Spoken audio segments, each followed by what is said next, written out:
अर्थ education centre में आपका स्वागत है। आज हम लोग पढ़ेंगे समान विज्ञान वस्तुनिष्ठ प्रश्न का टेस्ट सीरीज नंबर 6।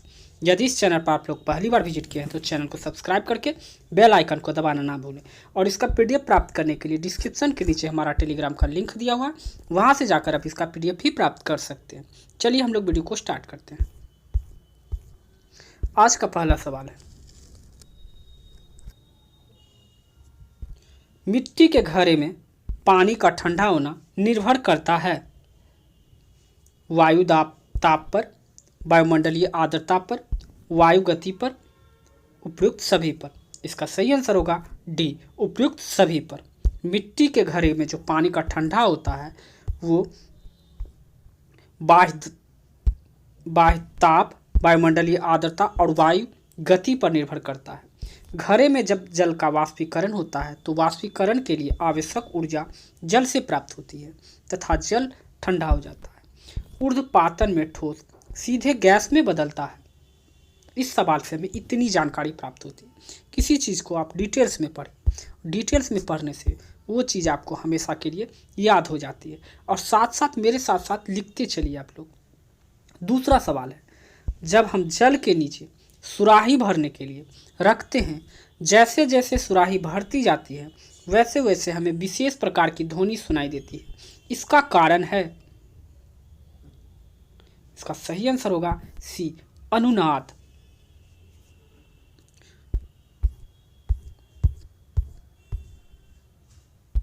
जब हम नीचे सुराही भरने के लिए रखते हैं, जैसे जैसे सुराही भरती है वैसे वैसे हमें विशेष प्रकार की ध्वनि सुनाई देती है। इसका कारण अनुनाद है, रिसोसेंस है। अनुनाद की उत्पन्न ध्वनि को आवृत्ति प्रकृति ध्वनि की आवृत्ति के बराबर होती है।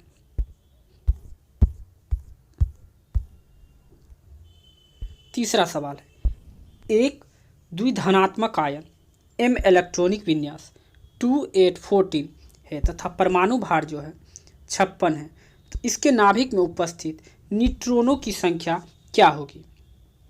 सबसे पहले बात करें, इलेक्ट्रॉनिक विन्यास दिया हुआ कितना है? 2 8 प्लस 14 इसमें 2 इलेक्ट्रॉन का त्याग हो रहा है। कितने इलेक्ट्रॉन का त्याग हो रहा है? 2 इलेक्ट्रॉन को। तो इसमें 2 ऐड हो जाएगा, तो इसको ऐड करने के बाद आएगा 32, तो अर्थात 26। तो प्रोटॉन की संख्या इलेक्ट्रॉन की संख्या उदासीन परमाणु है। तो परमाणु भार जो होता है, परमाणु भार में इलेक्ट्रॉनिक विन्यास को माइनस करेंगे तो न्यूट्रॉन की संख्या में प्राप्त होगी। तो 56 में से 26 को माइनस करेंगे तो हमें जो आएगा वो 30 आएगा। इस तरह से इसका आंसर हो जाएगा 30। प्रकाश का अवरक्त स्पेक्ट्रम देखने के लिए कौन सा प्रिज्म उपयोग में लाया जाता है?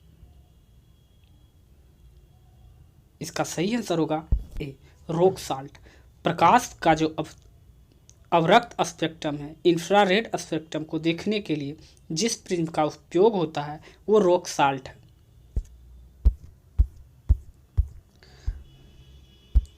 अब अवरक्त किरण ऊष्मा से उत्पन्न करता है। इसके उपयोग रात में देखने में कुहासे में फोटोग्राफी करते हैं। चंद्रमा पर गुरुत्वाकर्षण पृथ्वी का 1/6 है। यदि पृथ्वी पर किसी अंतरिक्ष यात्री का भार 90 kgf हो तो चंद्रमा पर उसका भार कितना होगा? पृथ्वी पे गुरुत्वाकर्षण जो है बराबर दिया हुआ है 10 मीटर सेकेंड। तो पृथ्वी पर जो चंद्रमा पर जो गुरुत्वाकर्षण होता है पृथ्वी का 1/6 होता है, इंटू 90 हो जाएगा। यहाँ से हमें जो प्राप्त होगा 15 प्राप्त होगा। और गुरुत्वीय त्वरण की बात किया जाए जो 10 दिया हुआ है, अर्थात 15 × 10 बराबर 150 न्यूटन के बराबर होगा। इस तरह से इसका आंसर आएगा 150 न्यूटन होता है। पृथ्वी पर गुरुत्वाकर्षण का मान जो होता है 9.8 के बराबर होता है, अप्रोक्स 10।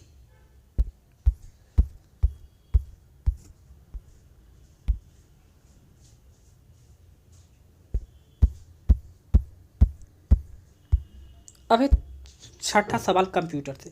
कंप्यूटर कई तरह से डाटा को मैनिपुलेट करता है। इन मैनिपुलेशन को क्या कहते हैं? इसका सही आंसर होगा बी, प्रोसेसिंग।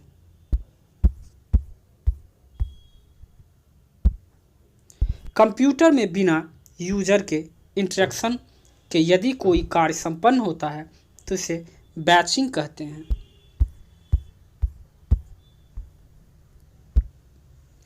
आनुवांशिक अभियांत्रिकी जेनेटिक इंजीनियरिंग में मोलिकुलर सीजर आणविक कैंची की तरह उपयोग किया जाता है।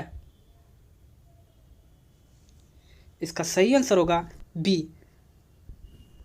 Restriction endonuclease.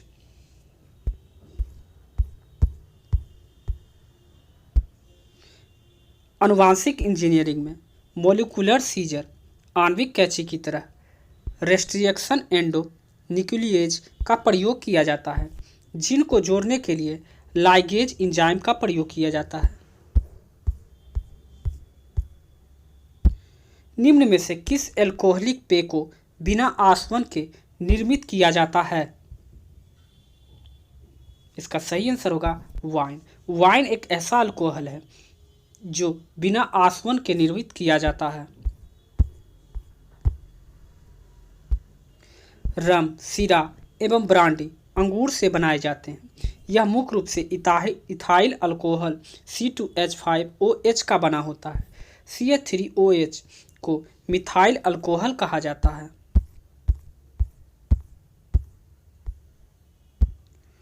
मूर का नियम इंटेल के सह संस्थापक गॉर्डन मूर द्वारा दिया गया एक समान नियम थंब रूल है कि चिप पर ट्रांजिस्टरों की संख्या हर डैश महीने में दुगनी हो जाती है। इसका सही आंसर होगा ए, 12 महीनों में दुगनी हो जाती है।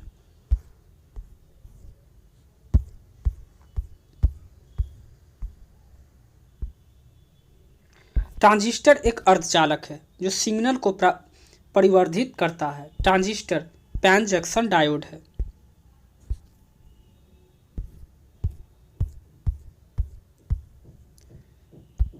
मृदा सोल में चूना मिलाने से मृदा होती है। मिट्टी में जो है सॉइल में चूना मिलाने से मृदा होती है। इसका सही आंसर होगा डी, कम लवणीय।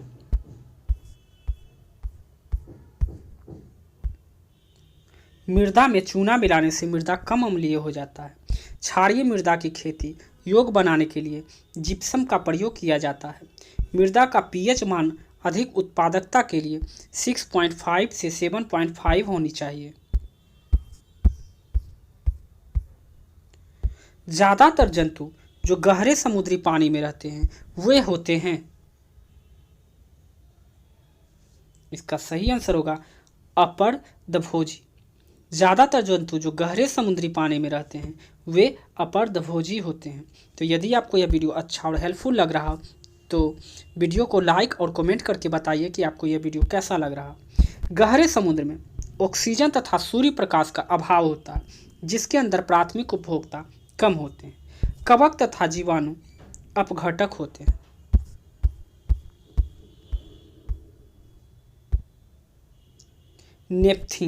नेपथीन्स है। इसका सही आंसर होगा प्राथमिक उत्पादक और उपभोक्ता। नेपथीन्स एक नाइट्रोजन विहीन पौधा होता है, जिस पौधे में नाइट्रोजन का अभाव होता है वो कीटों का भक्षण करते हैं, कीटों का भोजन करते हैं।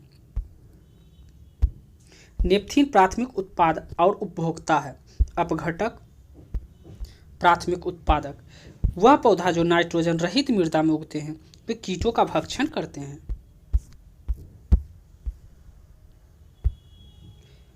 अकार्बनिक तत्व जो भोजन के उपयोगी ऊर्जा से प्रवर्तित करते हैं। इसका सही आंसर हो जाएगा बी, फास्फोरस।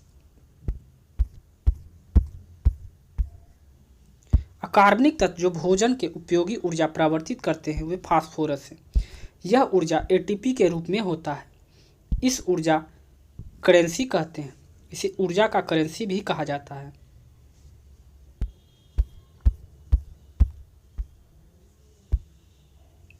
12A का दाब उत्पन्न करने के लिए 1 सेंटीमीटर स्क्वायर क्षेत्रफल पर कितना बल आरोपित करना होगा? आइए हम इसको सोल्व करते हैं। दाब बराबर होता है अर्थात प्रेशर F/A, F से फोर्स हो जाता है और A से एरिया हो जाता है। P बराबर F/A, इस तरह से इसका फॉर्मूला हो गया। 12 बराबर F/1 centimetre square into 1 into 10⁻² metre square. तो F बराबर 12 इंटू 10 स्क्वायर बराबर 12 इंटू 10⁻⁻4 न्यूटन। दाब बल का क्षेत्रफल का अनुपात है। आंतरिक गति निर्धारक मानव शरीर में निम्नलिखित अंगों में से कहाँ स्थित होता है?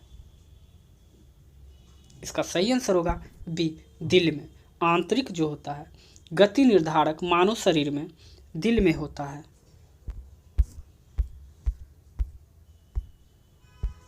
यह संपूर्ण शरीर में रक्त को पंपिंग करता है। वृक्क की क्रियात्मक इकाई नेफ्रॉन कहलाती है। 12 ग्राम ऑक्सीजन गैस में कितने मोल होते हैं? मोल निकालने के लिए दिए गए संख्या बटे आणविक सूत्र का द्रव्यमान संख्या, तो यहाँ दिया गया है 12 ग्राम ऑक्सीजन अर्थात O2 और ऑक्सीजन का होता है एटॉमिक नंबर 8 और द्रव्यमान संख्या जो होगा 16 होगा और दिया हुआ है दो ऑक्सीजन अर्थात यहाँ पर हो जाएगा 32। 12 ग्राम दिया हुआ संख्या और आणविक सूत्र का द्रव्यमान संख्या 32 बराबर हो जाएगा 0.375 मोल के बराबर होगा।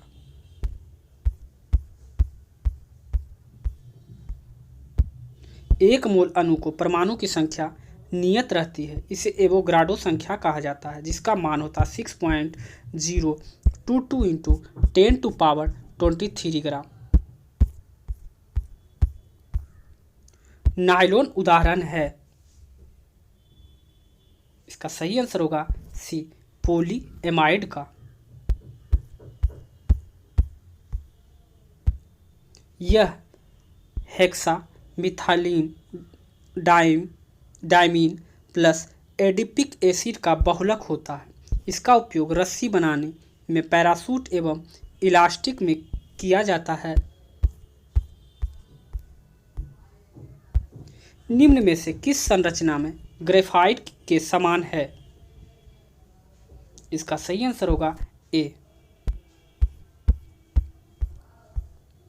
ग्रेफाइट की संरचना Bn के समान रहता है। ग्रेफाइट में sp² हाइब्रिडेशन होता है। इसकी संरचना षटफलकीय होती है। निम्न में से कौन सदिश राशि नहीं है?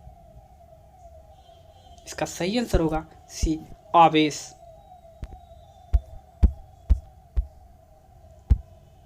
आवेश अदिश राशि है। बल, आघूर्ण, विद्युत क्षेत्र, प्रतिबल सदिश राशि है। आवेश का इकाई मात्रक कूलम्ब होता है।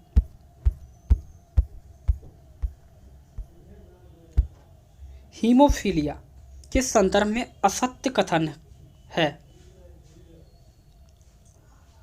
इसका सही आंसर होगा सी, यह एक प्रभावी रोग है।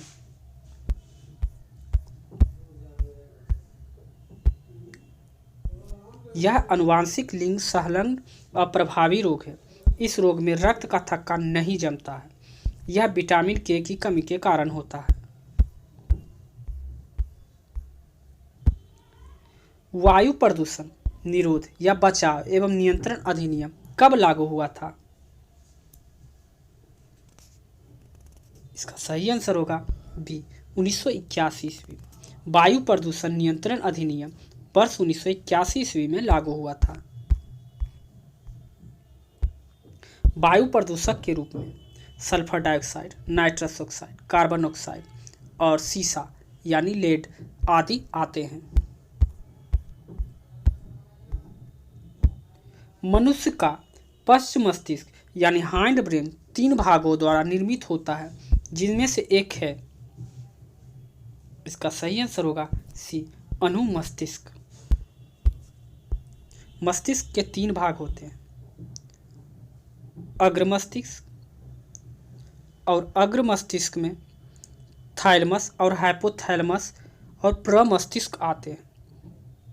और दूसरा होता है मध्य मस्तिष्क। मध्य मस्तिष्क के अंतर्गत पश्च मस्तिष्क, पोंस, अनुमस्तिष्क और मेरुरज्जु आता है। और मस्तिष्क का सबसे बड़ा भाग जो होता है प्रमस्तिष्क होता है। प्रमस्तिष्क गोलार्ध मस्तिष्क का सबसे बड़ा भाग होता है।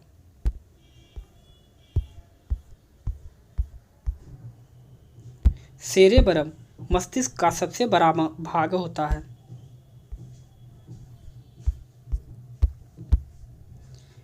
निम्न में से कौन से लोहे का खनिज अर्थात लोहे का ओर है? इसका सही आंसर होगा मैग्नेटाइट। लोहे का अयस्क होता है हेमाटाइट,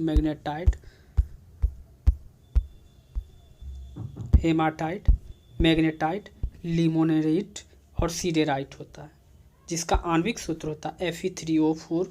मैग्नेटाइट, हेमाटाइट Fe2O3 और लिमोनेराइट Fe2O3 3H2O और सीडेराइट FeCO3।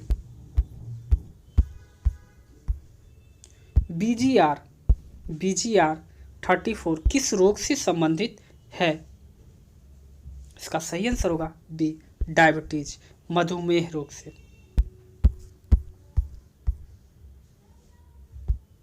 BGR34 डायबिटीज की प्रमुख औषधि है। यह रक्त में शर्करा की मात्रा को बढ़ जाने के कारण उत्पन्न होता है। आज का सेट के आखिरी सवाल, 100 kg द्रव्यमान की एक वस्तु का वेग समान त्वरण से चलते हुए 6 में 5 मीटर सेकेंड से 8 मीटर सेकेंड हो जाता है, तो उस पर लगने वाले बल का परिमाण क्या होगा? तो बल बराबर होता है F बराबर होता है M × A।